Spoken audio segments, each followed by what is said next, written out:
सभी को नमस्कार। आज चर्चा ऐसे मुद्दे पर जिस पर न कोई बोलना चाहता, सुनना सब चाहते हैं। हर किसी के मन में टीस है, लेकिन बोलता कोई नहीं।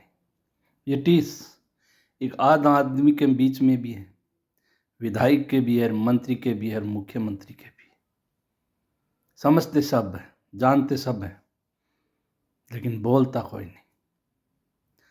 आज इस कॉमर्शियल युग में प्रत्येक व्यक्ति लालच में जुड़ा है। उस लालच में इतना अंधा है कि सही गलत भला बुरा सब जानते हुए भी चुप बैठा है। डर ये है कि कहीं मेरे नंबर कम न हो जाए, मुझे मंत्री पद से न हटा दिया जाए। कल को मंत्री बनाएंगे तो मेरा नंबर नहीं आएगा।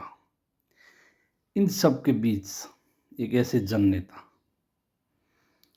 जिससे पूरा राजस्थान ही नहीं, पूरा भारत वाकिफ है। उनका नाम है देवी सिंह भाटी, जो कोलाइच से लगातार 7 बार विधायक रहे, जो हारे नहीं। उनको षड्यंत्र पूर्वक हराया गया। खैर, जो भी हुआ, उसके बाद अब वर्तमान सरकार जो भाजपा सरकार है, देवी सिंह भाटी भी भाजपा के ही नेता हैं और बीकानेर में इनके द्वारा ही भाजपा की जड़ें जमाई गई थी। लेकिन खैर, परिस्थितियां बनती बिगड़ती है।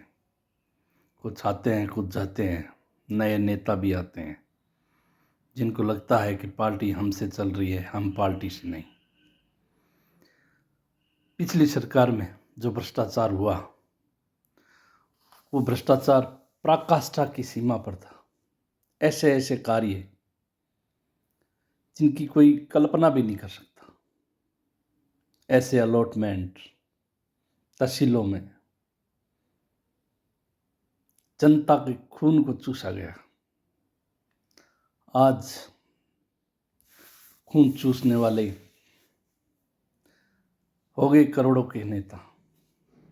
5,000 की पार्टी, 10,000 की पार्टी। इन सब को देखते हुए देवी सिंह जी भाटी ने उस वक्त भी संघर्ष किया, विरोध किया, लेकिन उस भ्रष्टाचारी सरकार ने, जो खुद भ्रष्टाचार में संलिप्त थी, फिर चुनाव हुए, भाजपा की सरकार बनी, नई उम्मीदें बनी, नया जोश जनता में भी था, नेताओं में भी था कि कुछ व्यवस्था में परिवर्तन होगा। लेकिन व्यवस्था में परिवर्तन नहीं हुआ। चेहरे बदले,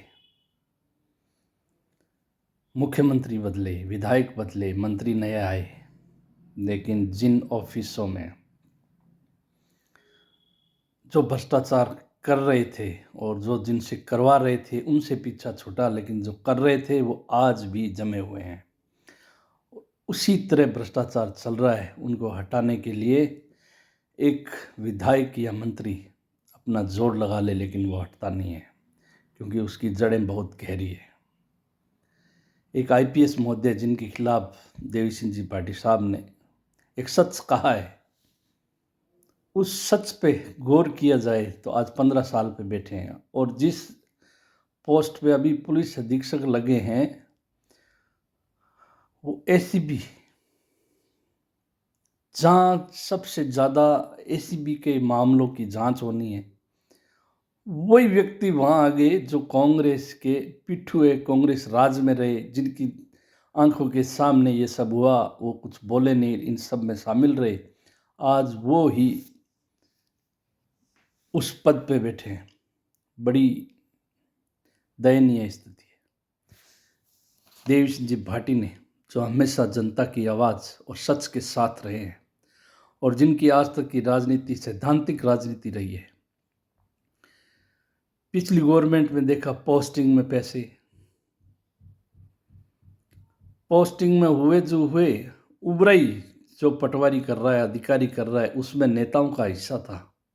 लेकिन देवी सिंह जी भाटी ने अपने 40 साल के राजनीतिक कैरियर में कभी पोस्टिंग के पैसे और इन भ्रष्टाचारी अधिकारियों से उबराई नहीं करवाई। वो उनका एक सिद्धांत था, उसी सिद्धांत की वजह से जनता उनकी कायल है और आज भी उनका राज सबको याद आता है। देवी सिंह जी भाटी ने ऐलान किया है कि 6 फरवरी 2025 को विधानसभा के आगे धरने पर बैठेंगे। उनका विरोध किसी मुख्यमंत्री या भाजपा का नहीं, उनका विरोध है इस व्यवस्था का, जिस व्यवस्था की वजह से आज ये स्थिति है कि आम जन, नेता, कार्यकर्ता ये सोचते हैं कि आज राज आने के बाद भी वही कांग्रेसी नेता मजे कर रहे हैं, वही बैकडोर एंट्री से अपने काम कर रहा है, वही बैकडोर एंट्री से अपने व्यवसाय को बढ़ा रहे हैं। लेकिन बीजेपी के जो कार्यकर्ता जिन्होंने संघर्ष किया जुड़े रहे, कुछ कुछ ऐसे जो मौका परस्त हैं, जिनके लिए राज चाहे बीजेपी का हो, कांग्रेस का हो, उनकी मौका परस्ती तो अधिकारियों और नेताओं और मंत्रियों से चलती है। वो तो अपना काम आज भी निकाल रहे हैं और निकालते रहेंगे। सच कहना उनमें हिम्मत नहीं है। सच सुन सकते हैं लेकिन वो खुद सच बोलना जानते ही नहीं है। उनका कैरियर या उनका राजनीतिक इसी तरह की रही है कि वो मौका परस्ती में राजनीति करने वाले लोग हैं। आज बीकानेर में 2 मंत्री, लेकिन तहसीलों में भ्रष्टाचार वैसा का वैसा, पोस्टिंग है वही कांग्रेस वालों की। लेकिन सच बोलना बड़ा मुश्किल है।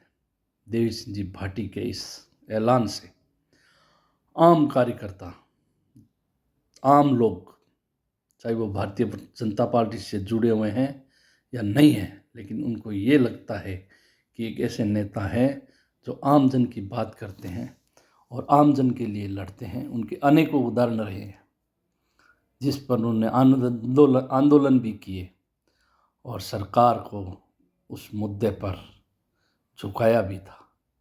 ऐसे जन नेता युगों युगों में एक बार आते हैं और उनके इस संघर्ष को हर राजस्थान का जन सलाम करता है। तो 6 फरवरी जयपुर में विधानसभा के आगे धरना, सरकार मानेगी या झुकेगी? जय माता।